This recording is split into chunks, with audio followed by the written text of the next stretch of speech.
Hey there everyone. Today we're going to be talking about tumor, necrosis, factor, receptor, cell signaling. And it's important for things like cancer, Alzheimer's, and a lot of other things. But we're going to help you try to understand these processes or learn more for your biochemistry exam or your general project. If you see a blue star, remember to repeat after me and hopefully things will float into your brain much more clear and easy. We're going to start with TNF. TNF is a protein, tumor necrosis factor, and it deals with cell death or cell survival. When a cell dies, it goes through proteolytic cascade, and when a cell survives, it goes through phosphorylation cascade. Both are important. Proteolytic is using the enzymes to cut the protein. This is important for later.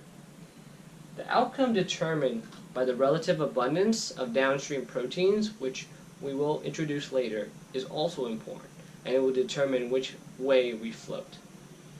Remember, TNF is dealing with systemic inflammation, widespread inflammation throughout the body, which is important for things such as what we're trying to look at.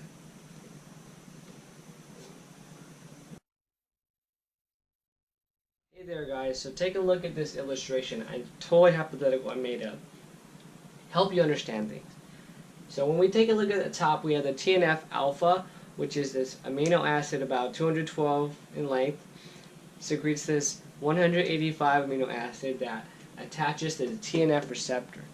This is important because when it attaches, this says green light, let's go, everything gets initiated, cell death or cell survival from here on out. We move on and it becomes this homotrimeric complex. That means all three are the same, and that says to the death domain, okay, let's get ready for its cytoplasmic tail for protein-to-protein interaction.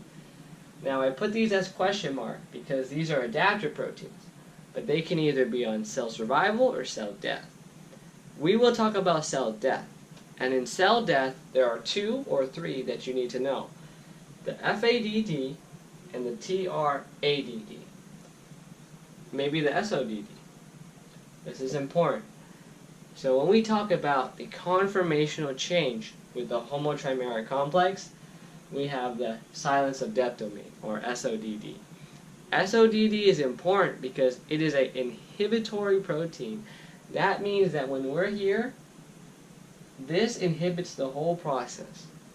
Now, what happens when SODD leaves? This spot is now vacant. What happens is the death domain becomes a high infinity receptor. And it wants something really bad. I guess the thing that it wants is TRAD, TRDD. Now, TNF receptor associated adapter complex has something special called the FAS receptor. And then it has something called the FAS ligand, or FASL.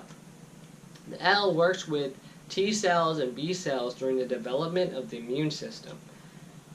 Now, when we get to the end, we have something called the cell death and cell survival ratio of pro-apoptotic cells and anti. If there are more pro than anti, you're going to have cell death, and if you have more anti than pro, you're going to have cell survival. Pro means for, and apoptotic means programmed cell death. Now, when you're dealing with caspases and transcription factors, you have the cell death using cysteine aspartate proteases to cut proteins with enzymes. Now, let's say we don't want that, so we use transcription factors to help or use genes to encode caspases inhibitors, and that will help us go to cell survival. This is basically this illustration.